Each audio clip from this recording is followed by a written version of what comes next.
Praise the Lord. എല്ലാവർക്കും സ്വാഗതം. കത്തോലിക്ക സഭയുടെ മതബോധന പഠനം എന്നത് സഭയുടെ ഏറ്റവും ആധികാരികമായ വിശ്വാസ നിക്ഷേപമാണ്. ഇത് കുട്ടികൾക്ക് മാത്രം പഠിക്കേണ്ട ഒരു കാര്യമല്ല. കാറ്റക്കിസം എന്ന് പറയുമ്പോൾ, മതബോധനം എന്ന് പറയുമ്പോൾ കൊച്ചു പിള്ളേർ പഠിക്കുന്ന ഒരു കാര്യമായിട്ട് കണക്കാക്കരുത്. ഇത് വാസ്തവത്തിൽ എല്ലാ വിശ്വാസികളും, പ്രത്യേകിച്ച് മുതിർന്നവർ, ആദ്യമായിട്ട് മുഴുവനും ഉൾക്കൊള്ളേണ്ട വിശ്വാസത്തിൻ്റെ നിക്ഷേപമാണത്. അതിനാൽ ഇതിന് വളരെ വില കൽപ്പിക്കണം എന്ന് ആദ്യമേ തന്നെ ഒന്ന് വിനീതമായി അഭ്യർത്ഥിക്കുകയാണ്. ഇതിൻ്റെ യഥാർത്ഥ പേര് സഭയുടെ വിശ്വാസ നിക്ഷേപമെന്നും സഭയുടെ അപ്പസ്തോലിക അനുശാസനം, അപ്പസ്തോലിക് കോൺസ്റ്റിറ്റ്യൂഷൻ എന്നുമാണ്. അതിതിൻ്റെ ആദ്യ പേജുകളിലുണ്ട്. ഇതാ 1000 എപ്പിസോഡുകൾ ആകാൻ ഇനി 2 ദിവസമേ ഉള്ളൂ. അങ്ങനെ നമ്മൾ ഒരു നീണ്ട യാത്രയിലായിരുന്നു വിശ്വാസത്തിൻ്റെ. നമുക്ക് അല്പം പോലും നിരാശയില്ല, ഉത്കണ്ഠയില്ല. വിശ്വാസത്തിൻ്റെ വലിയ ഒരു സമ്പത്ത് നമ്മൾ സ്വന്തമാക്കിക്കൊണ്ടിരിക്കുകയാണ്. നാൾ മുഴുവനും ആയിട്ടില്ല. വരുവിൻ, എല്ലാവർക്കും ഒരിക്കൽ കൂടി സ്വാഗതം. ഇന്ന് ഒരു പ്രത്യേക വിശുദ്ധൻ്റെ തിരുനാളാണ്. യൂറോപ്യൻ രാജ്യങ്ങളിലാണ് അദ്ദേഹത്തെ കൂടുതൽ ആദരിക്കുന്നത്. വിശുദ്ധ brother Klaus, Nicholas of Flueli. Brother Klaus എന്ന് പറയും. എറണാകുളത്ത് പടമുകളിൽ അദ്ദേഹത്തിൻ്റെ പേരിലൊരു പള്ളിയുണ്ട്. അദ്ദേഹം സ്വിറ്റ്സർലൻഡിൻ്റെ മധ്യസ്ഥനാണ്. സ്വിറ്റ്സർലൻഡിൽ ഫ്ലൂയിലി റാംപ്റ്റ് എന്ന് പറയുന്ന ഒരു സ്ഥലത്ത്, ഒരു ഗ്രാമത്തിൽ വളർന്ന അദ്ദേഹം 50 വയസ്സായപ്പോൾ അദ്ദേഹത്തിന് ഭാര്യയും 10 കുട്ടികളുമുള്ള സമയത്ത് കർത്താവിൻ്റെ പ്രത്യേക വെളിപാടനുസരിച്ച് ഭാര്യയും കുട്ടികളുടെയും എല്ലാം സമ്മതത്തോടുകൂടി ഒരു തപസ്യ ജീവിതം ആരംഭിച്ചു.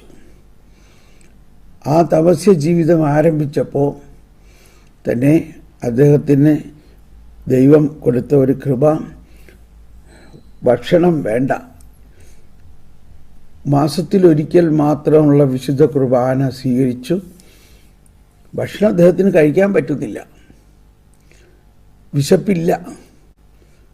അങ്ങനെ അദ്ദേഹത്തിൻ്റെ വയറിലേക്ക് ഒരു മാലാഖ ഒരു വാള് കയറ്റിയ ഒരു ദർശനമുണ്ടായി.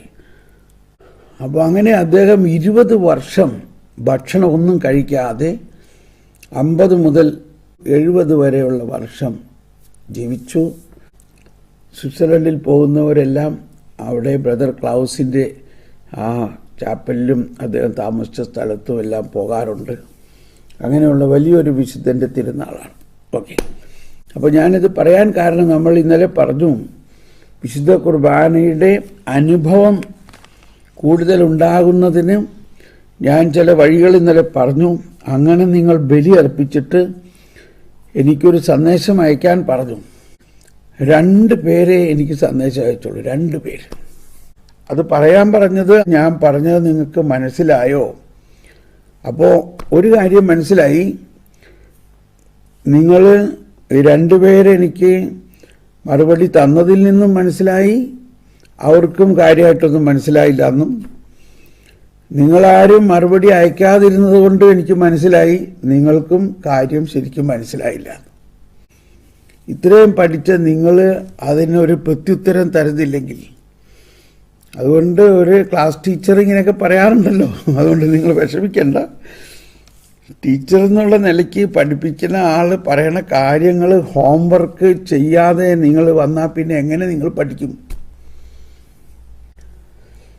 ഓക്കെ, അതുകൊണ്ട് ഞാൻ ഇന്ന് അത് വീണ്ടും ഒന്നുകൂടി എക്സ്പ്ലെയിൻ ചെയ്യാം. നിങ്ങൾ കുറേ പേര്, ഇത് ഒരു ഭൂരിഭാഗം പേരെങ്കിലും അത് അനുസരിച്ച് കുർബാന അർപ്പിച്ച് നിങ്ങൾക്ക് എന്ത് അനുഭവം ഉണ്ടായി? ഒരു അനുഭവം ഉണ്ടായില്ലെങ്കിൽ അത് പറയും. അപ്പോൾ അതനുസരിച്ച് ഞാൻ നിങ്ങളെ ഗൈഡ് ചെയ്യാൻ പറ്റും. ഈ 1000 എപ്പിസോഡ് പഠിച്ചിട്ട് കുർബാന അർപ്പിച്ചിട്ട് ഒരു അനുഭവം ഇല്ലയെന്ന് പറഞ്ഞാൽ പിന്നെ ഒന്നില്ലെങ്കിൽ പഠിപ്പിച്ച സാറിൻ്റെ കുഴപ്പമാണ്, അല്ലെങ്കിൽ പഠിച്ച കാര്യങ്ങളുടെ തെറ്റാണ്, അല്ലാണ്ട് എന്താ. അതുകൊണ്ട് ഇത് വളരെ സീരിയസ് ആയിട്ടൊരു കാര്യമാണ്. ഇത്രയും നാൾ നമ്മൾ കിഴക്കിൻ്റെ വെളിച്ചം പഠിച്ചു, ഇതെല്ലാം പഠിച്ചിട്ട് വിശുദ്ധ കുർബാനയെക്കുറിച്ച് ഇത്രയും സീരിയസ് ആയിട്ടൊരു കാര്യം പറഞ്ഞിട്ട് ആരും അതിനൊരു പ്രത്യുത്തരം തന്നില്ലെങ്കിൽ പിന്നെ നിങ്ങൾ എന്താ കേൾക്കണം? ഇതൊന്നും കേൾക്കണില്ല. ക്ഷമിക്കണം. അപ്പോൾ ഇത് വളരെ സീരിയസ് ആയിട്ട് എടുക്കേണ്ട കാര്യമാണ്. അതുകൊണ്ട് ഇന്ന് ഞാൻ കുർബാനയുടെ ആ പ്രധാന രഹസ്യം പെസഹാ രഹസ്യത്തിൻ്റെ ആഘോഷമാണെന്നുള്ള ചാപ്റ്ററാണ് നമ്മൾ എടുക്കുന്നത്. സ്വർഗീയ ആരാധനയെക്കുറിച്ചാണ് പറഞ്ഞത്. എന്നിട്ട് നിങ്ങൾ ആർക്കും ഒരു അനുഭവം ഉണ്ടായില്ലെങ്കിൽ പിന്നെ എന്ത് കുർബാനാർപ്പണമാണ് നിങ്ങൾ ചെയ്തത്? ഓക്കെ, ഒരു സാക്ഷ്യം കേൾപ്പിക്കാം. നീലഗിരിയിൽ നിന്നുള്ള മിസ്റ്റർ ജെയിംസിന്റെ സാക്ഷ്യമാണ്. ഞാൻ ഒരു രോഗശാന്തിയുടെ ഒരു സന്ദേശം അറിയിക്കാൻ വേണ്ടിയാണ് ഈ വോയിസ് മെസ്സേജ് ഇടുന്നത്.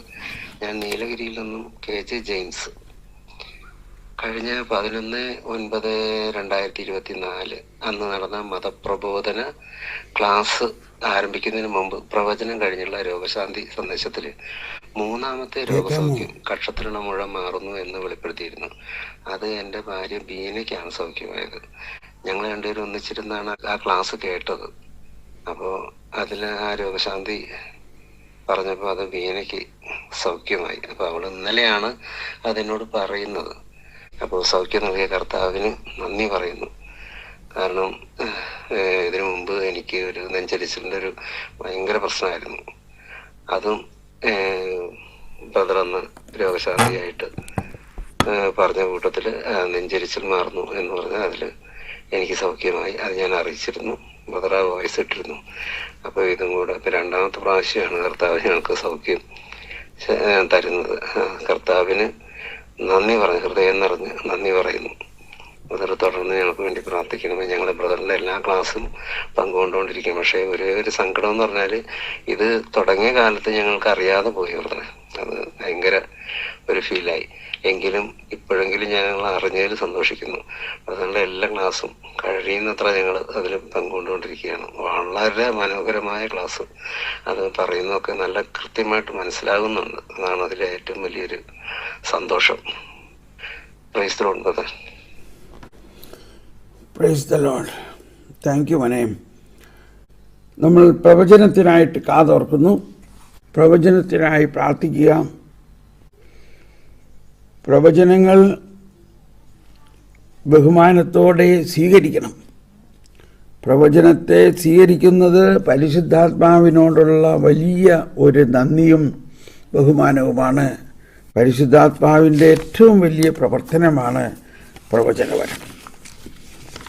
പ്രവചനങ്ങളെ നിന്ദിക്കരുത്. അപ്പോൾ ആ പ്രവചനത്തിൻ്റെ കൺഫർമേഷനായിട്ടാണ് രോഗശാന്തി തരുന്നത്. അപ്പോൾ ആ രോഗശാന്തി തരുന്നത് കഴിയുന്നതും വേഗം നിങ്ങൾ സാക്ഷ്യപ്പെടുത്തണം. അതിൽ അന്നത കാണിക്കരുത്. അത് ദൈവത്തിൻ്റെ വലിയ ഒരു സ്പർശനമാണ്. വരൂ, നമുക്ക് ഉടനെ പ്രവചനത്തിലേക്ക് പ്രവേശിക്കാം. ശലഹലബല ഹലബല ഹലബല ഹലബല ഹലബല ബലബല ബലബല ബലബല ബലബല ഹല്ലേലൂയ ഹല്ലേലൂയ. ദാവരുന്നു ശക്കല്ലമക്കുറ ശിരിയലമറമക്കുറ എല്ലമിയലമക്കുറ ലബറമക്കുറ. എൻ്റെ വാത്സല്യഭാജനങ്ങളെ, ഞാൻ നിങ്ങളിൽ നിക്ഷേപിച്ചിരിക്കുന്ന എൻ്റെ അമൂല്യ നിധികളെ നിങ്ങൾ ഓരോന്നോരോന്നായി തുറക്കണം. വലിയ നിക്ഷേപം ഞാൻ നിങ്ങളിൽ നിക്ഷേപിച്ചിട്ടുണ്ട്. എന്നാൽ ഈ എല്ലാ നിക്ഷേപങ്ങളുടെയും ആന്തരിക രഹസ്യങ്ങൾ അറിയാൻ ദിവ്യകാരുണ്യം, വിശുദ്ധ കുർബാനയാകുന്ന സഭയുടെയും എൻ്റെയും ഏറ്റവും വലിയ സമ്മാനവും ക്രിസ്തീയ ജീവിതത്തിന്റെ ഉറവിടവും ഉച്ചകോടിയുമായ വിശുദ്ധ കുർബാനയെ നിങ്ങൾ കൂടുതൽ അനുഭവമാക്കണം.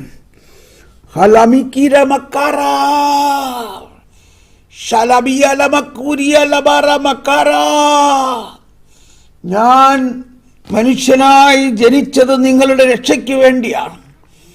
ഞാൻ മനുഷ്യനായി ജനിച്ചപ്പോൾ തന്നെ മനുഷ്യവംശത്തിന് വേണ്ടി കുർബാനയായി കഴിഞ്ഞിരിക്കുന്നു. എന്നാൽ അവിടെ ആരംഭിച്ചു, അത് കുരിശിലൂടെ സമർപ്പിച്ചു. ആ കുരിശിലുള്ള ബലി അർപ്പണത്തിൽ നിങ്ങൾ ഓരോരുത്തരുടെയും രോഗവും പാപവും ഞാൻ ഏറ്റെടുത്തു. അത് നിങ്ങൾ വിശ്വസിക്കൂ. എന്തുകൊണ്ട് നിങ്ങളത് വിശ്വസിക്കുന്നില്ല? നിങ്ങൾ കുർബാന അർപ്പിക്കുമ്പോൾ എന്താണ് നിങ്ങൾ അവിടെ സംഭവിക്കുന്നതെന്ന് ഒന്നുകൂടി മനസ്സിലെത്തൂ. ഞാൻ നിങ്ങളെ നീതീകരിച്ചു. ഞാൻ നിങ്ങളെ എൻ്റെ സ്വന്തമാക്കി. ഞാൻ നിങ്ങളെ എൻ്റെ ശരീരത്തിൽ ഉയർപ്പിച്ചു. ഞാൻ നിങ്ങളെ സ്വർഗത്തിലേക്ക് പിതാവിൻ്റെ വലതുഭാഗത്തേക്ക് കൊണ്ടുപോയി. പിതാവിൻ്റെ വലതുഭാഗത്തിരുന്ന് നമ്മൾ ഒരുമിച്ച് സ്വർഗീയ ബലിയർപ്പണമാണ് നടത്തുന്നത്.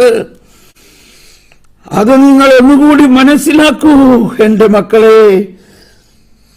അങ്ങനെ വിശുദ്ധ കുർബാന നിങ്ങളുടെ ജീവിതത്തിന്റെ ഏറ്റവും വലിയ ഒരു അനുഭവമാക്കി മാറ്റൂ.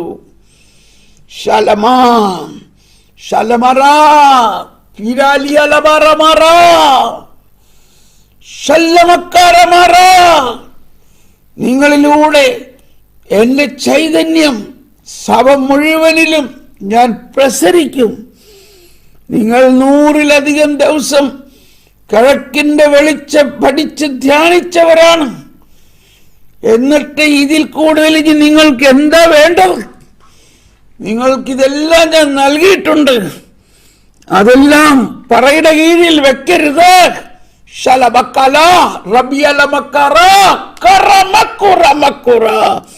ഇതാ ഞാൻ വീണ്ടും നിങ്ങളിൽ അതെല്ലാം തുറക്കുന്നു. നിങ്ങളത് പറയുടെ കീഴിൽ വെക്കാതെ പുറത്തെടുക്കുവിൻ. നിങ്ങൾ തന്നെ പ്രകാശിക്കുവിൻ. നിങ്ങളിൽ എന്റെ പ്രകാശം പ്രസരിക്കട്ടെ. നിങ്ങൾ പ്രകാശമായി മാറട്ടെ. നിങ്ങൾ പ്രകാശമാകട്ടെ. ആമേൻ, ആമേൻ, ആമേൻ. നിങ്ങൾ തന്നെ കിഴക്കിന്റെ വെളിച്ചമായി മാറട്ടെ. അത് സകലത്തെയും പ്രകാശിപ്പിക്കട്ടെ. ആമേൻ, ആമേൻ, ആമേൻ. Praise the Lord. Praise the Lord. Praise the Lord. ഇതാ ഇന്നത്തെ പ്രവചനത്തിന്റെ അവരെല്ലായിടത്തും പോയി പ്രസംഗിച്ചു. കർത്താവ് അവരോട് കൂടെ പ്രവർത്തിക്കുകയും അടയാളങ്ങൾ കൊണ്ട് വചനം സ്ഥിരീകരിക്കുകയും ചെയ്തു.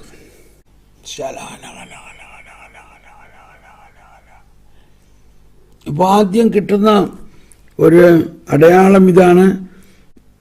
നാവിലുള്ള അത് ശബ്ദമായിട്ടാണ് വരുന്നത്. നാവിലുള്ള തരിപ്പും തടിപ്പും.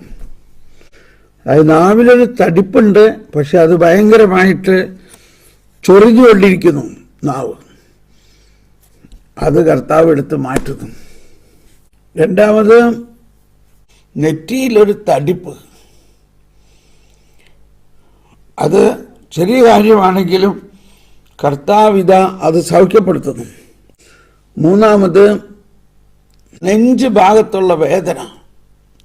നെഞ്ചിലുള്ള വേദന കർത്താവ് എടുത്ത് മാറ്റുന്നു. Praise the Lord. അപ്പൊ 3 സൗഖ്യങ്ങളാണ്.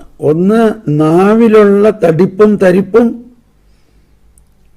2 നെറ്റിയിലുള്ള തടിപ്പ്, 3 നെഞ്ചിലുള്ള വേദന. നമുക്ക് ഇന്നത്തെ ക്ലാസ്സിലേക്ക് നീങ്ങുമ്പോൾ ഞാൻ പറഞ്ഞു, വീണ്ടും ഞാൻ ഇന്നലെ ഇത്രയും പറഞ്ഞിട്ട് നിങ്ങൾ ആർക്കും ഒരു അനുഭവം ഉണ്ടായില്ല എന്ന് വെച്ച് കഴിഞ്ഞാൽ അതിൻ്റെ അർത്ഥം ഒന്നില്ലെങ്കിൽ ഞാൻ പറഞ്ഞത് നിങ്ങൾക്ക് മനസ്സിലായില്ല. അതാണ് എൻ്റെ മനസ്സിൽ തോന്നുന്നത്. അല്ലെങ്കിൽ ഇങ്ങനെ ഒരു അവസ്ഥ ഉണ്ടാകുമോ? ഞാനത് വീണ്ടും പറയുകയാണ്. നിങ്ങൾ വളരെ ശ്രദ്ധയോടെ കേൾക്കണം. പെസഹ രഹസ്യത്തിൻ്റെ കൗദാശിക ആഘോഷം, ഇതാണ് നമ്മുടെ ടോപ്പിക്.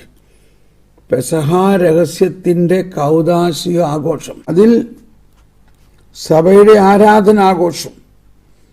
അതിലൊന്നാമത്തെ ഹെഡിങ് ഇതാണ്: ആരാഘോഷിക്കുന്നു? ആരാഘോഷിക്കുന്നു? അതാണ് നമ്മൾ ആ ആഘോഷിക്കുന്ന വൈദികനെ കാണുന്നെങ്കിലും വിശ്വാസത്തിൻ്റെ കണ്ണുകളിലൂടെ നമ്മൾ കാണണം, ക്രിസ്തു തന്നെയാണ് അവിടെ ആഘോഷിക്കുന്നത്. അപ്പോൾ 1136 പറയുന്നത് ആരാധന സമ്പൂർണ്ണ ക്രിസ്തുവിൻ്റെ പ്രവൃത്തിയാണ്. അതാണ് സമ്പൂർണ്ണ ക്രിസ്തുവിൻ്റെ പ്രവൃത്തിയാണ്. സമ്പൂർണ്ണ ക്രിസ്തുവിൻ്റെ പ്രവൃത്തി എന്നുള്ളതിനെ നമ്മൾ മനസ്സിലാക്കി. എന്താണ് സമ്പൂർണ്ണ ക്രിസ്തു എന്നുള്ളത്? സമ്പൂർണ്ണ ക്രിസ്തു എന്ന് പറയുന്നത് 795 നമ്മൾ പഠിച്ചു.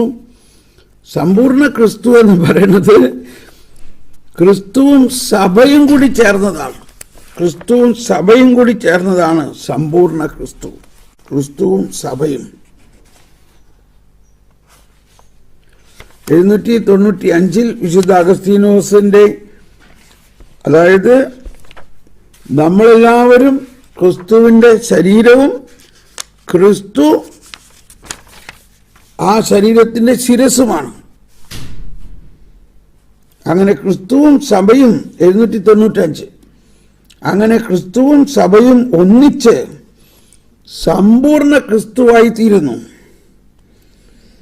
സഭ ക്രിസ്തുവിനോട് ഏകീഭവിച്ചിരിക്കുന്നു. ഈ ഐക്യത്തെ പറ്റിയുള്ള തീവ്രമായ അവബോധം വിശുദ്ധന്മാർക്കുണ്ട്. ഓക്കെ, അത് നമ്മൾ പല പ്രാവശ്യം കേട്ടിട്ടുള്ളതാണ്. നമ്മൾ ക്രിസ്ത്യാനികൾ മാത്രമല്ല, പിന്നെയോ ക്രിസ്തുമാരാണ്. ഇവിടെ നമ്മൾ കുർബാന അർപ്പണത്തെ സംബന്ധിച്ച് ഇവിടെ ഒരു കാര്യം കൂടി ഞാനിപ്പോൾ ചേർത്ത് വായിക്കുകയാണ്. അത് ഇന്നലെ ഇംഗ്ലീഷിൽ ഞാൻ പറഞ്ഞു. മലയാളത്തിൽ 1368 നമ്മളിത് പണ്ട് പഠിച്ചിട്ടുള്ളതാണ്. അതായത് ബലി അർപ്പിക്കുമ്പോൾ ക്രിസ്തുവാണ്, സമ്പൂർണ്ണ ക്രിസ്തുവാണ് ബലി അർപ്പിക്കുന്നത് എന്ന് പറഞ്ഞാൽ എന്താ അർത്ഥം? ക്രിസ്തുവാണ് ബലി അർപ്പിക്കണമെന്ന് പറഞ്ഞാൽ പോരെ? സമ്പൂർണ്ണ ക്രിസ്തുവാണ് ബലി അർപ്പിക്കണമെന്ന് പറഞ്ഞാൽ എന്താ അർത്ഥം? ഇന്നത്തെ സൗഖ്യത്തിലെ ഒരാൾ സാക്ഷ്യപ്പെടുത്തിയിരിക്കുന്നു. എലിസബത്ത് എടപ്പള്ളി, 3ാമത്തെ ഐറ്റം നെഞ്ചിൽ വേദന. Praise the Lord, praise the Lord. അപ്പം ഇതെല്ലാം ഇന്നത്തെ പ്രവചനത്തിൻ്റെ സാക്ഷ്യമാണ്. നമ്മൾ ഈ സാക്ഷ്യപ്പെടുത്തുമ്പോൾ നിങ്ങൾ അന്നത്തെ പ്രവചനത്തിൻ്റെ പ്രധാന പോയിന്റ് എന്താണെന്നും കൂടി വോയിസിലിടണം. അതായത് ഇന്നത്തെ പ്രധാന പോയിന്റ് ഇതായിരുന്നു: വിശുദ്ധ കുർബാനയാണ് ക്രിസ്തീയ ജീവിതത്തിൻ്റെ ഉറവിടവും ഉച്ചകോടിയും. അത് നമ്മൾ അനുഭവിക്കാൻ ഇതാ കർത്താവ് ഇന്ന് വീണ്ടും നമുക്ക് അത് തുറന്നു തരുന്നു, അത് അനുഭവിക്കാനായിട്ട്. അപ്പം ഈ സമ്പൂർണ്ണ ക്രിസ്തു 1368 പറയുന്നത് കണ്ടോ? ശ്രദ്ധിക്കണം. എന്താണ്? കുർബാന സഭയുടെ കൂടെ ബലിയാണ്. അപ്പം ഈ സഭയുടെ എന്ന് പറയുമ്പോൾ നമ്മൾ മാർപ്പാപ്പയും കർദിനാൾമാരെയും ബിഷപ്പുമാരെയും അച്ഛന്മാരെയുമാണ് നമ്മൾ സാധാരണ കാണുന്നത് സഭ എന്ന് പറയുമ്പോൾ. എന്നാൽ പ്രധാനമായിട്ട് സഭ എന്ന് പറയുന്നത് ദൈവജനമാണ്. ദൈവജനം. ഇന്ന് നമ്മുടെ കുഴപ്പതാണ്. നമ്മൾ സഭ എന്ന് പറഞ്ഞാൽ ഒരു ക്ലർജി ഡൊമിനേഷന്റെ അകത്താണ് നമ്മൾ ജീവിക്കുന്നത്. വൈദികരുടെ മേൽക്കോയ്മയിലാണ് നമ്മൾ ജീവിക്കുന്നത്. എന്നോട് ക്ഷമിക്കണം, ഇത് മാർപ്പാപ്പ തന്നെ പറഞ്ഞിട്ടുള്ളതാണ്. ഈ സിനഡൽ വേ മാർപ്പാപ്പ ഉണ്ടാക്കുന്നതിൻ്റെ അർത്ഥം വൈദിക മേൽക്കോയ്മയല്ല സഭയിൽ വേണ്ടത്. ദൈവജനത്തിനെ മുഴുവനെയും നമ്മൾ പരിഗണിക്കണം. ഞാൻ ഇന്നലെ പറഞ്ഞു, ഒരു അമ്മാമ്മ കൊട കൊണ്ടുവന്ന കാര്യം. അച്ഛൻ പറഞ്ഞു നാളെ കുർബാനയ്ക്ക് നമ്മൾ മറയ്ക്ക് വേണ്ടി പ്രാർത്ഥിക്കും. ആ അമ്മാമ്മ മാത്രമേ കുട കൊണ്ടുവന്നുള്ളൂ, വേറെ ആരും കുട കൊണ്ടുവന്നില്ല. അപ്പോൾ ആ അമ്മാമ്മമാരുടെ വിശ്വാസമാണ് സഭയുടെ പ്രധാന വിശ്വാസം. അങ്ങനെയുള്ള നമ്മുടെ അമ്മാമ്മമാരാണ്, അപ്പാപ്പന്മാരാണ് ദൈവജനം. നമ്മളും അതിൽ പെടുന്നു. നമ്മളൊക്കെ ഇപ്പം അപ്പാപ്പനും അമ്മാമ്മയല്ലേ. അപ്പോൾ കുർബാന സഭയുടെ കൂടെ ബലിയാണ്. ആരാണ് ഈ സഭ? ക്രിസ്തുവിൻ്റെ ശരീരമാകുന്ന സഭ തൻ്റെ ശിരസിൻ്റെ സമർപ്പണത്തിൽ ഭാഗമാക്കാവുന്നു. അവിടത്തോടു കൂടെ അവൾ മുഴുവനായി സമർപ്പിക്കപ്പെടുന്നു. കേട്ടോ, ഇപ്പം എനിക്ക് മനസ്സിലായി. ഞാനത് വേണ്ട രീതിയിൽ വിവരിക്കാഞ്ഞത് കൊണ്ടായിരിക്കാം നിങ്ങൾക്ക് അനുഭവമില്ലാഞ്ഞത്. അപ്പോൾ എന്നോട് ക്ഷമിക്കണം. അതായത് സമ്പൂർണ്ണ ക്രിസ്തു എന്ന് പറഞ്ഞാൽ ബലി അർപ്പിക്കേണ്ടത് സമ്പൂർണ്ണ ക്രിസ്തുവാണ് എന്ന് പറഞ്ഞാൽ വൈദികൻ മാത്രമല്ല, വൈദികൻ ക്രിസ്തുവാണ്. എന്നാൽ ആ ക്രിസ്തു മാത്രമല്ല, സമ്പൂർണ്ണ ക്രിസ്തു എന്ന് പറഞ്ഞാൽ ക്രിസ്തുവിൻ്റെ ശിരസും ശരീരവും കൂടി ചേർന്നാണ് ബലിയർപ്പിക്കുന്നത്. എന്താണ് ശരീരം? ശരീരം സഭയാണ്. ആണ് കുർബാന സഭയുടെ കൂടെ ബലിയാണ്. ക്രിസ്തുവിൻ്റെ ശരീരമാകുന്ന സഭ തൻ്റെ ശിരസിൻ്റെ സമർപ്പണത്തിൽ ഭാഗമാക്കാകുന്നു. അപ്പം ഇതാണ് എനിക്ക് മെസ്സേജ് തന്ന ആള്. ഞാൻ എന്നെ സമർപ്പിക്കണു, ഞാൻ അവിടെ വിശുദ്ധ കുർബാനയിലെ അപ്പത്തിൽ എന്നെ സമർപ്പിക്കണു. അതൊന്നും അതല്ല നമ്മളുടെ കുർബാനയുടെ അന്തസത്തയിൽ. കുർബാനയിൽ നമ്മളെ ഒന്നും സമർപ്പിക്കണ്ട.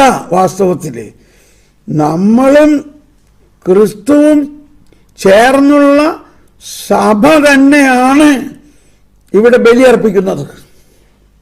അതുകൊണ്ട് ഇതേവരെ കേട്ടതിനെല്ലാം നിങ്ങൾ ഒന്നുകൂടി വീണ്ടും വിചിന്തനം ചെയ്യുവിൻ. ഞാൻ പറഞ്ഞത് തെറ്റിയിട്ടുണ്ടോ? ഞാൻ പറഞ്ഞത് ശരിക്കും മനസ്സിലായിട്ടില്ലോ? അപ്പോൾ അതുവരെ പറഞ്ഞതെല്ലാം ക്യാൻസലാക്കിയിട്ട് ഇപ്പോൾ പറയണമെന്നുകൂടി ശ്രദ്ധിക്കണം. നമ്മൾ അങ്ങോട്ട് സമർപ്പിക്കണു, നമ്മൾ കാഴ്ച വയ്ക്കണു, നമ്മൾ നിയോഗം വയ്ക്കണു, അതൊന്നും വേണ്ട. അതിന് പകരം വിശ്വസിക്കൂ. എന്ത് വിശ്വസിക്കണം? എന്താണ് ഈ കുർബാന? ക്രിസ്തു സ്ഥാപിച്ച കുർബാന, ക്രിസ്തുവാണ് അർപ്പിക്കുന്നത്. അതെന്താണെന്ന് വിശ്വസിക്കൂ. അതൊന്ന് ആത്മാർത്ഥമായിട്ട് വിശ്വസിക്കൂ. നമ്മൾ നമ്മുടെ പ്രവൃത്തിയിലാണ് ഇപ്പോഴും നോക്കണത്. അതിനാണ് പലേജിയനിസം എന്ന് പറയുന്നത്, അല്ലെങ്കിൽ നിയോ പലേജിയനിസം. മനുഷ്യന്റെ പ്രവൃത്തി, നമ്മുടെ ഒരു പ്രവൃത്തിയിലും നോക്കാതെ ഇത് മുഴുവനും കർത്താവിൻ്റെ പ്രവൃത്തി. ഇന്ന് ഞാനൊരു സങ്കീർത്തനം കേട്ടുകൊണ്ടിരുന്നപ്പോൾ 118 സങ്കീർത്തനമാണ് ഞാൻ കേട്ടത്. അപ്പോൾ ഞാൻ അതിൽ എന്നെ സ്ട്രൈക്ക് ചെയ്തൊന്ന്, ഇത് കർത്താവിൻ്റെ പ്രവൃത്തിയാണിത് നമ്മുടെ ദൃഷ്ടിയിൽ വിസ്മയാവഹമായിരിക്കുന്നു. ഇത് കർത്താവിൻ്റെ പ്രവൃത്തിയാണിത്. അപ്പോൾ ഈ പീഠാനുഭവം, ഈ പെസഹ ബലിയർപ്പണം, ഇത് കർത്താവിൻ്റെ പ്രവൃത്തിയാണ്. അപ്പോൾ ആ കർത്താവിൻ്റെ പ്രവൃത്തിയിൽ നമ്മൾ ആരാ ഇവിടെ? നമ്മളും കർത്താവും. കർത്താവ് നമ്മളെ തൻ്റെ ശരീരമാക്കിയിരിക്കുന്നു. ഞാൻ നിങ്ങൾക്ക് ഇന്നലെ ലത്തീൻ കുർബാനയിലെ ഒരു പ്രീഫേസ് അയച്ചു തന്നു. ആ പ്രീഫേസിൽ പറഞ്ഞിരിക്കുന്നത് എന്താ? ആ പ്രീഫേസിൽ പറഞ്ഞിരിക്കുന്നത് പ്രധാനമായിട്ട്, അതായത് ആമുഖഗീതം, അതിൽ പറഞ്ഞിരിക്കുന്നത് എന്തെന്നാൽ അവിടുന്ന് തൻ്റെ ജനനത്താൽ പഴയ മനുഷ്യനെ നവീകരിച്ചു എന്ന് പറഞ്ഞാൽ പഴയ മനുഷ്യനെ തൻ്റെ ശരീരത്തിലെടുത്തു. അത് ഇംഗ്ലീഷിൽ ഞാൻ വായിച്ചു.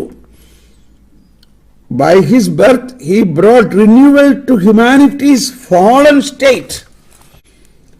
By his birth he brought renewal to humanity's fallen state. നമ്മൾ ഈശോയുടെ കുരിശിലെ ബലിയാണ് കാണുന്നത്. പക്ഷേ കുരിശിലെ ബലി എങ്ങനെ ഉണ്ടായി? ഹിന്ദിയിലെ ഒരു ഗാനം ഇതാണ്, മുക്തി ദിലായേ യേശു നാം, ശാന്തി ദിലായേ യേശു നാം. चरणी में तूने जन्म लिया യേശു सूली पर किया विश्राम. അതായത് കുരിശിൽ ബലി അർപ്പിക്കുന്നതിനായിട്ട് അങ്ങ് ഒരു കാലിത്തൊഴുത്തിൽ ജനിച്ചു. അപ്പൊ ആ കാലിത്തൊഴുത്ത് മനുഷ്യനായി അവതരിച്ചപ്പോൾ തന്നെ ദൈവത്തോടൊപ്പം ആയിരിക്കുന്ന സമാനത നിലനിർത്തുന്ന കാര്യമായി പരിഗണിക്കാതെ തന്നെ താഴ്ത്തി. അവിടെ ബലി ആരംഭിച്ചോ ഇല്ലയോ? അതുകൊണ്ടാണ് വിശുദ്ധ കുർബാനയുടെ ആരംഭത്തിൽ നമ്മൾ ഗ്ലോറിയ പാടുന്നത്. ആ ഗ്ലോറിയയ്ക്ക് മനുഷ്യാവതാര കീർത്തനം എന്നും കൂടിയാണ് പറയാറുള്ളത്. മനുഷ്യാവതാരത്തിൽ തന്നെ ഈശോ ബലിയായി സകല മനുഷ്യരെയും അവരുടെ പാപത്തോടുകൂടെ തൻ്റെ ശരീരത്തിൽ ചേർത്തു. അപ്പൊ ഇതൊക്കെ നമുക്ക് വിശ്വസിക്കാൻ പറ്റാത്ത കാര്യമാണ്. അയ്യോ, ഇത്ര പരമവൈശുദ്ധനായ ദൈവം പാപിയായ മനുഷ്യനെ എങ്ങനെ തൻ്റെ ശരീരത്തിൽ ചേർത്തു? അപ്പൊ അതാണ് നമുക്കുള്ള സംശയം മാറാൻ വേണ്ടിയിട്ട് പല പ്രാവശ്യം അതിനെക്കുറിച്ച് പഠിപ്പിച്ചിട്ടുള്ളതാണ്. ഈശോ നമ്മളെ ശരീരത്തിൽ ചേർത്തുവെങ്കിലും നമ്മുടെ ജീവനും ഈശോയുടെ ജീവനുമായിട്ട് കലർത്തപ്പെടുന്നില്ല. ഈശോയുടെ പ്രകാശം നമ്മളെ വിശുദ്ധീകരിക്കുന്നു. ഈശോ ജോർദാനിലെ വെള്ളത്തിൽ മുങ്ങിയപ്പോൾ ആ പാപികളെല്ലാവരും മുങ്ങിയ വെള്ളത്തിൽ ഈശോ മുങ്ങിയപ്പോ ഈശോയിലേക്ക് അവരുടെ പാപം വരികയല്ല ചെയ്യുന്നത്, ആ പാപത്തെ ഈശോ വിശുദ്ധീകരിക്കുകയാണ് ചെയ്യുന്നത്. ബലകര കുർബാനയിലും അതിനകത്തൊന്ന് ഇതാണ്: നാഥാ നിൻ ജനനം സ്നാനം പീഡ ക്രൂശേറ്റം മൃതിയുത്ഥാനം സ്വർഗാരോഹണമെന്നിവയെയും ആദിപിതാക്കളെയും ഞങ്ങൾ ഓർത്തിടും നീയാഗത്തിൽ. നാഥാ നിൻ ജനനം സ്നാനം. കേട്ടോ, അപ്പൊ കുർബാനയ്ക്ക് മുൻപുള്ള ഗീതമാണ്. അതിൽ പാടുന്നത് ഇതാണ്: നാഥാ നിൻ ജനനം, divinity and humanity not mingled. അത് CCC 467 കാൽസിഡോണിയൻ സുനഹദോസിൽ പ്രഖ്യാപനമാണത്. CCC 467 അത് പറഞ്ഞിട്ടുള്ളത്. അത് കലർത്തപ്പെട്ടിട്ടില്ല. നാഥാ നിൻ ജനനം സ്നാനം പീഡ ക്രൂശേറ്റം മൃതിയുത്ഥാനം സ്വർഗാരോഹണമെന്നിവയെയും ആദിപിതാക്കളെയും ഞങ്ങൾ ഓർത്തിടുന്നീ. അപ്പൊ ഓർത്തിയിടുന്നു എന്ന് പറഞ്ഞാൽ ചുമ്മാ ഒരു ഓർമ്മയല്ല, അതിവിടെ അനാമിനസിസ് ആണ്, ഇവിടെ പുനരാവിഷ്കരിക്കപ്പെടുകയാണ്. ഇത് ഓർമ്മയ്ക്കായി ചെയ്യുവില്ലെന്ന് പറഞ്ഞാൽ ഇവിടെ ഈ ബലിയിൽ ഓർക്കുകയാണ്. എന്താണ് ഈ ബലിയിൽ പുനരാവിഷ്കരിക്കപ്പെടുന്നത്? നാഥാ നിൻ ജനനം സ്നാനം പീഡ ക്രൂശേറ്റം. കണ്ടോ, ഈശോയുടെ ജനനം മുതൽ സ്വർഗാരോഹണം വരെയുള്ള എല്ലാ കാര്യങ്ങളും ഈ കുർബാനയിൽ സംഭവിക്കുമ്പോൾ നമ്മൾ എവിടെയാ? നമ്മൾ ഈശോയുടെ ജനനത്തിൽ തന്നെ ഈശോയുമായിട്ട് കമ്മ്യൂണിയനിലാണ്. നമ്മൾ ഹോളി കമ്മ്യൂണിയനിൽ മാത്രമല്ല, നമ്മൾ ഈശോയുടെ ജനനത്തിൽ തന്നെ എല്ലാ മനുഷ്യരുമായിട്ട്. മിനി കണ്ടോ, CCC 521. ഇതെല്ലാം നമ്മൾ എത്ര പ്രാവശ്യം പഠിച്ചിട്ടുള്ളതാണ്. അതായത് അവിടുത്തെ ജനനത്തിലൂടെ തന്നെ നമ്മളെല്ലാവരും ഈശോയുടെ ജീവനുമായിട്ട് ഒന്നായിരിക്കുന്നു. അങ്ങനെ കുർബാനയിലേക്ക് വരൂ. നമ്മൾ ഒന്നും സമർപ്പിക്കണ്ട. നമ്മൾ ഈ കുർബാന എന്താണെന്ന്, പിതാവിന്റെ വലതുഭാഗത്താണല്ലേ ശരിക്കും ബലി നടക്കുന്നത്. അതെ, അതായത് സ്വർഗീയ ആരാധനയാണ് അവിടെ. ഈശോ ജനിച്ചു, ജീവിച്ചു, നമ്മളെയും കൊണ്ട് ജീവിച്ചു. ഈശോ കുരിശിൽ ഉയർത്തപ്പെട്ടപ്പോ നമ്മുടെ പാപങ്ങൾ കുരിശിൽ ഏറ്റെടുത്തു, അതിന് പരിഹാരം ചെയ്ത് കഴിഞ്ഞു.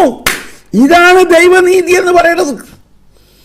നീതിയുടെ വാതിൽ ഞങ്ങൾക്കായി തുറക്കാൻ. ദൈവം നമ്മളുടെ പാപം ക്ഷമിച്ചു. മനുഷ്യരുടെ പാപം അവർക്കെതിരെ പരിഗണിക്കാതെ അവരുടെ പാപവും ശിക്ഷയും ശാപവും കുരിശിൽ ഏറ്റെടുത്തു. ഇതൊന്ന് വിശ്വസിക്കൂ. ഇപ്പൊ എനിക്ക് കഴിഞ്ഞ ദിവസത്തെ ഇതിൽ 1-2 പേര് തന്ന കാര്യത്തിൽ ഇതൊന്നും അവർ പറഞ്ഞിട്ടില്ല. ഇത് ഞാൻ വിശ്വസിച്ചു എന്ന് പറയണം. ഞാൻ കുർബാനയിൽ ബലി അർപ്പിക്കുമ്പോൾ അതിൻ്റെ ആരംഭത്തിൽ തന്നെ ഞാൻ വിശ്വസിച്ചു, ഞാൻ കർത്താവിൻ്റെ ശരീരത്തിലാണ്. മനുഷ്യാവതാരത്തിലൂടെ അവിടുന്ന് എന്നെ തൻ്റെ ശരീരത്തിൽ ഏറ്റെടുത്തു. പീഡാസഹനത്തിലൂടെ എൻ്റെ പാപങ്ങളെ ഉന്മൂലനം ചെയ്തു.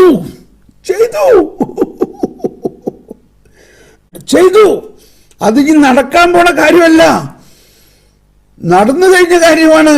നമ്മുടെ മാത്രമല്ല, ഇനി വരാൻ പോകുന്ന, ജീവിക്കാൻ പോകുന്ന, ജനിക്കാൻ പോകുന്ന എല്ലാവരുടെയും പാപം ക്രിസ്തു ഏറ്റെടുത്തു. ഇത് നിങ്ങളൊന്ന് വിശ്വസിക്കുമോ? അതല്ലേ ഭൂലോക പാപം നീക്കുന്ന ദൈവത്തിന്റെ ചെമ്പുരാട്ടിൻ കുട്ടിയായ ഈശോ തമ്പുരാനെ എന്ന് പറയുന്നത്. ഇതൊന്ന് വിശ്വസിക്കുമോ? അപ്പൊ അതുകൊണ്ടാണ് നമ്മൾ സീറോ മലബാറില് സമർപ്പണ ഗീതം കഴിഞ്ഞിട്ടുള്ള കർത്താവിൽ ഞാൻ ദൃഢമായി ശരണപ്പെടുന്നു എന്ന് പാടിക്കഴിഞ്ഞിട്ടുള്ള ഗദ്യരൂപത്തിലുള്ള പ്രാർത്ഥനയിൽ പറയുന്നത്, പേജ് നമ്പർ 61, നമ്മുടെ രക്ഷയ്ക്ക് വേണ്ടി തന്നെ ബലിയർപ്പിക്കുകയും തന്റെ പീഡാനുഭവത്തിന്റെയും മരണത്തിന്റെയും സംസ്കാരത്തിന്റെയും ഉത്ഥാനത്തിന്റെയും ഓർമ്മ ആചരിക്കാൻ കൽപ്പിക്കുകയും ചെയ്ത മിശിഹ തന്റെ കൃപയാലും അനുഗ്രഹത്താലും ഈ കുർബാന അങ്ങയുടെ കരങ്ങളിൽ സ്വീകരിക്കുമാറാകട്ടെ. മിശിഹായുടെ സ്വർഗത്തിൽ നിന്നുള്ള മഹത്വപൂർണമായ 2ാമത്തെ ആഗമനം വരെ അവിടുത്തെ വിശുദ്ധ പീഠത്തിന്മേൽ സ്തുത്യർഹവും പരിശുദ്ധവും ജീവദായകവും ദൈവികവുമായ രഹസ്യങ്ങൾ. ഇതൊക്കെ എന്തിനാ ഇങ്ങനെ പറയണേ? സ്തുത്യർഹവും പരിശുദ്ധവും ജീവദായകവും ദൈവികവുമായ ഈ രഹസ്യങ്ങൾ സ്തുതിയും ബഹുമാനവും കൃതജ്ഞതയും ആരാധനയും ഉണ്ടായിരിക്കട്ടെ. അപ്പോൾ ഞാൻ വീണ്ടും പറയാണ്, നാളെ നിങ്ങൾ ബലി അർപ്പിക്കുമ്പോൾ നമ്മൾ ഒരുമിച്ചാണ് ബലി അർപ്പിക്കുന്നത്. 1368 ഒന്നും കൂടി എടുക്കാം. കുർബാന സഭയുടെ കൂടെ ബലിയാണ്. സഭയുടെ എന്ന് പറയുമ്പോൾ പെട്ടെന്ന് നമ്മൾ അച്ഛന്മാരെയും കന്യാസ്ത്രീമാരെയും ബിഷപ്പിനെ അല്ല കാണേണ്ടത്. സഭ എന്ന് പറഞ്ഞാൽ ദൈവജനമാണ്. ദൈവജനം സഭയുടെ കൂടെ ബലിയാണ്. ശിരസിന്റെ സമർപ്പണത്തിൽ ക്രിസ്തുവിന്റെ ശരീരമാകുന്ന സഭ തന്റെ ശിരസിന്റെ സമർപ്പണത്തിൽ ഭാഗമാക്കാകുന്നു. അവിടത്തോടു കൂടെ അവൾ മുഴുവനായി സമർപ്പിക്കപ്പെടുന്നു. അവൾ എന്ന് പറഞ്ഞാൽ ആര്? മണവാട്ടിയായ സഭ. എല്ലാ മനുഷ്യർക്കും വേണ്ടി പിതാവിന്റെ മുൻപാകെ അവിടുന്ന് വഹിക്കുന്ന ഈ മധ്യസ്ഥത്തോട് സഭ തന്നെ ചേർക്കുന്നു.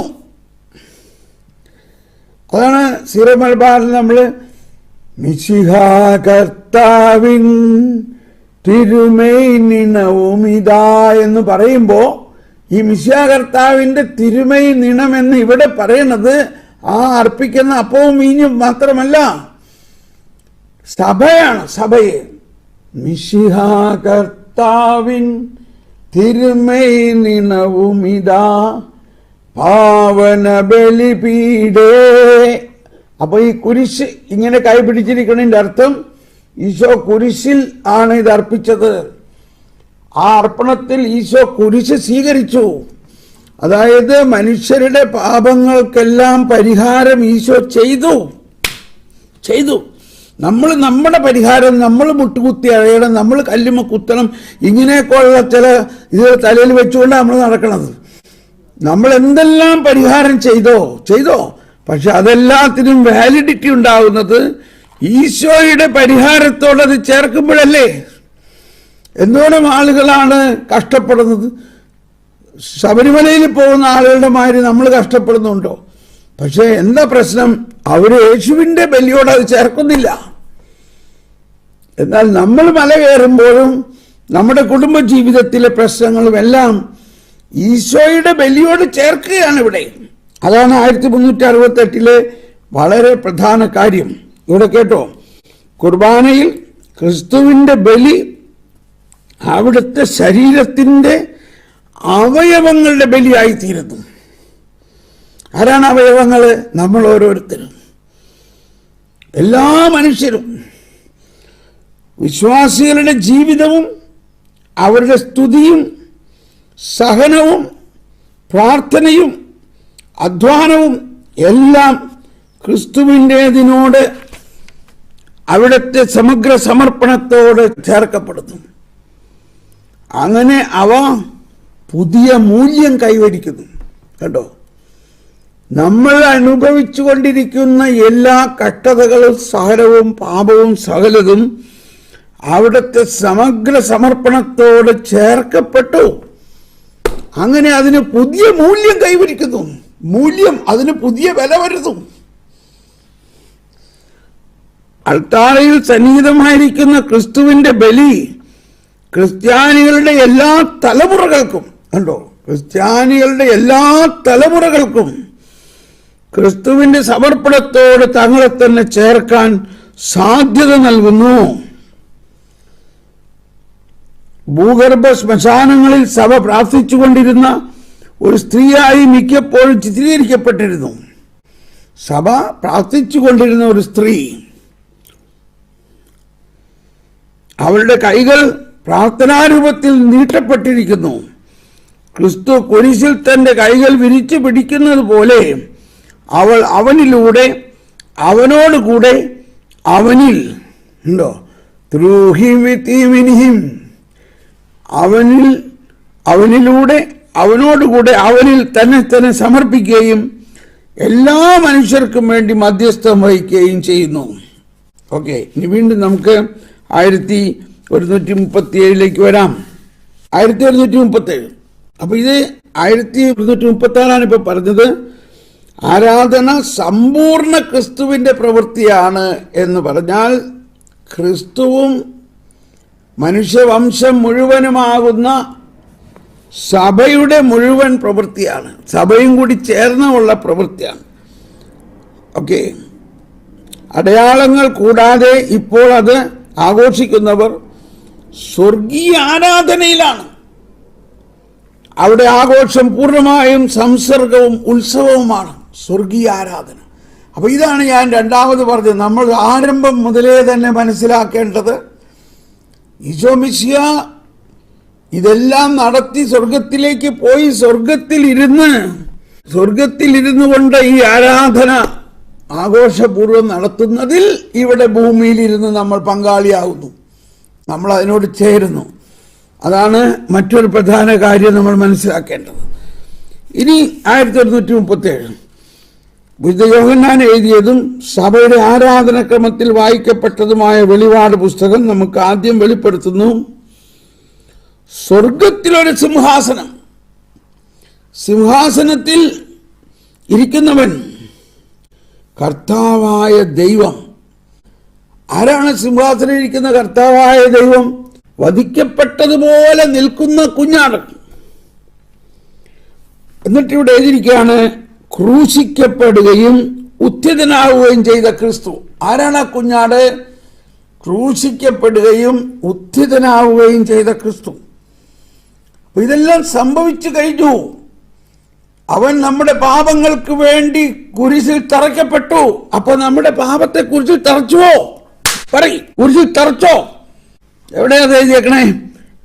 കൊളോസ്യോസ് 2:14. നമുക്ക് ദോഷകരമായി നിന്ന ലിഖിത നിയമങ്ങളെ അവൻ മായ്ച്ചു കളയുകയും അവയെ കുരിശിൽ തറച്ച് നിഷ്കാസനം ചെയ്യുകയും ചെയ്തു. ആധിപത്യങ്ങളെയും അധികാരങ്ങളെയും അവൻ നിരായുധമാക്കി.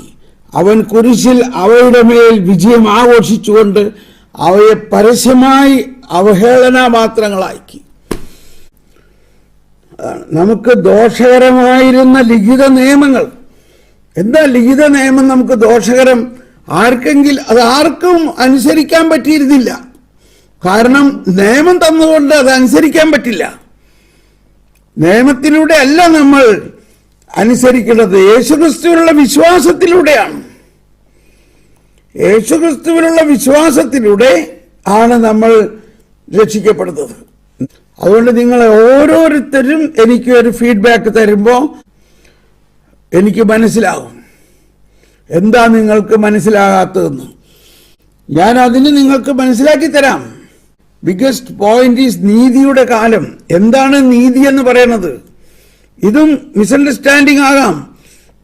കരുണയുടെ കാലം കഴിഞ്ഞു, ഇനി നീതിയുടെ കാലം എന്ന് പറയണം കേട്ട് കഴിഞ്ഞാൽ ഏതാണ്ട് നമ്മളെ ശിക്ഷിക്കാൻ വരുന്ന ഒരു നീതിയായിട്ടാണ്. അല്ല, നീതിയുടെ കാലം എന്ന് പറയുന്നത് കർത്താവ് യേശു മിശിഹ നമ്മുടെ പാപങ്ങൾക്ക് വേണ്ടി പരിഹാരം ചെയ്ത് അതിനെ നീതീകരിച്ചു.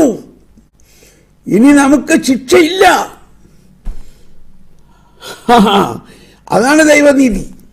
2 കൊരിന്ത്യർ 5:19 മനുഷ്യരുടെ പാപങ്ങൾ അവർക്കെതിരെ പരിഗണിക്കാതെ കർത്താവ് ആ പാപം ഏറ്റെടുത്തു.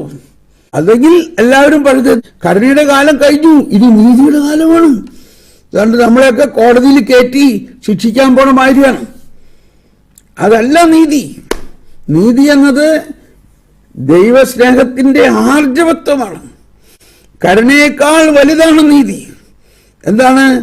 നമ്മുടെ തെറ്റുകൾ നമുക്കെതിരെ പരിഗണിക്കാതെ രമ്യതയുടെ സന്ദേശം നൽകി ഞങ്ങളെ ഭരമേൽപ്പിച്ചുകൊണ്ട് ക്രിസ്തു വഴി ലോകത്തെ തന്നോട് രമ്യപ്പെടുത്തിയിരിക്കുന്നു. അതാണ് നീതി. നാം പാപികളായിരിക്കെ ക്രിസ്തു നമുക്ക് വേണ്ടി മരിച്ചു. അങ്ങനെ നമ്മോടുള്ള തന്റെ സ്നേഹം ദൈവം പ്രകടമാക്കിയിരിക്കുന്നു. അപ്പം നമ്മൾ കുർബാനയിൽ, സീറോ മലബാർ കുർബാനയിൽ വിട്ടുകളയണ ഒരു പാട്ടാണ്. നമുക്ക് സമയമില്ല, നമ്മൾ ഓടാണ്. എന്താ വിട്ടുകളയണത്? നീതിയുടെ വാതിൽ ഞങ്ങൾക്കായി തുറക്കണമേ. ആ 3 പ്രാർത്ഥനയും നമ്മൾ പ്രാർത്ഥിക്കേണ്ടതാണ്. പക്ഷെ അത് ഇത് പാടുന്നില്ല, പ്രാർത്ഥിക്കുന്നില്ല. നീതിയുടെ വാതിൽ ഞങ്ങൾക്കായി തുറക്കണമേ, പാപികളേവരെയും മാടി വിളിച്ചവനാ, അനുതാപികളാമേവർക്കും വാതിൽ തുറന്നു കൊടുത്തവനാം. അപ്പൊ ഞാൻ നിങ്ങളോട് പറഞ്ഞ ഒരു കാര്യം, ഇതുപോലെയുള്ള ഈ തക്സ നിങ്ങൾ ഓരോരുത്തരും വാങ്ങിക്കണം. ഓരോരുത്തരുടെ കയ്യിലും സ്വന്തമായിട്ട് ഒരെണ്ണം ഉണ്ടാകണം. പള്ളിയിൽ പോകുമ്പോൾ അത് കൊണ്ടുപോവുക, പള്ളിയിലുണ്ടെങ്കിൽ അത് ഉപയോഗിക്കുക. പക്ഷെ നിങ്ങൾ വീട്ടിൽ വെച്ച് ഇതൊരെണ്ണം മുഴുവനും വായിക്കണം. അത് ഞാൻ സ്ട്രിക്റ്റായിട്ട് പറയുകയാണ്. കാരണം നമ്മൾ ഈ 1000 ദിവസം ഇത് പഠിച്ചിട്ടും ഒരു വിശുദ്ധ കുർബാന അനുഭവം ആകുന്നില്ലെങ്കിൽ എന്താ ഇതിന്റെ അർത്ഥം എന്ന് എനിക്ക് മനസ്സിലാവുന്നില്ല. അപ്പൊ അതുകൊണ്ട് ഈ കുർബാന പുസ്തകം നിങ്ങൾ എല്ലാവരും വാങ്ങണം. ഇത് വിശദമായി പഠിക്കണം. അതുകൂടാതെ കുർബാന അർപ്പണം ഈ പല വിചാരത്തിലൂടെ അല്ലാതെ ഈ പറഞ്ഞ രീതിയിൽ ബലി അർപ്പിക്കുമ്പോൾ നിങ്ങൾക്കുണ്ടാകുന്ന അനുഭവത്തെ എനിക്കോട് പറയുക. ഒരു അനുഭവം ഇല്ലെങ്കിൽ അത് പറയുക. അപ്പോൾ ഞാൻ നിങ്ങൾക്ക് ചോദിക്കാം, നിങ്ങൾ എന്ത് ആണ് ആ സമയത്ത് ചിന്തിച്ചത്? നിങ്ങൾ ചിന്തിക്കേണ്ടത് അപ്പവും വീഞ്ഞിനെ കുറിച്ച് മാത്രമല്ല ചിന്തിക്കേണ്ടത്, യേശുക്രിസ്തുവിന്റെ ജനനം, സ്നാനം, മരണം, പുനരുത്ഥാനം, സ്വർഗാരോഹണം, ഇതെല്ലാം അവിടെ മിന്നൽ പോലെ ചിന്തിക്കണം. അതിൻ്റെ അകത്ത് നമ്മളുണ്ട് എന്ന് ചിന്തിക്കണം, വിശ്വസിക്കണം. നാഥാ നിൻ ജനനം, സ്നാനം, പീഡ, ക്രൂശേറ്റം, മൃതിയുത്ഥാനം, സ്വർഗാരോഹണമിവയും ആദിപിതാക്കളെയും ഓർമ്മിക്കുക എന്ന് പറഞ്ഞാൽ പുനരാവിഷ്കരിക്കുകയാണ്. അപ്പൊ ആദിപിതാക്കൾ ചെയ്ത പാപവും നമ്മൾ ചെയ്ത പാപവും എല്ലാം ഈശോ ഏറ്റെടുത്തു. നമ്മൾ ഒരുമിച്ച് അവിടെ ബലി അർപ്പിക്കുന്നു. ആ ബലിയർപ്പണത്തിലൂടെ നമ്മുടെ പാപങ്ങൾക്ക് വേണ്ടി കുരിശിൽ മരിച്ചു, അതിനെ നിഷ്കാസനം ചെയ്തു, അതിനെ ഇല്ലാതാക്കി എന്ന് അവിടെ വിശ്വസിക്കണം. അപ്പൊ അതോടുകൂടെ നമ്മളോടുകൂടെ പാപം ചെയ്തവർ, ഇപ്പൊ നമ്മളൊരാളെ തല്ലി, അവരിങ്ങോട്ട് തല്ലി, 2 പേരും പാപം ചെയ്തു. അപ്പൊ ഈ 2 പേരുടെയും പാപം ഏറ്റെടുത്തു. ഈ 2 പേരും ഇപ്പൊ യേശുവിന്റെ ശരീരത്തിലുണ്ട്. നമ്മൾ തല്ലിയവനും നമ്മളെ തല്ലിയവനും യേശുവിന്റെ ശരീരത്തിലുണ്ട്. അപ്പൊ യേശു എന്ത് ചെയ്തു? അവിടെ ഇരുകൂട്ടരെയും തന്റെ ശരീരത്തിൽ ഒന്നിപ്പിച്ചു. എഫേസോസ് 2:14.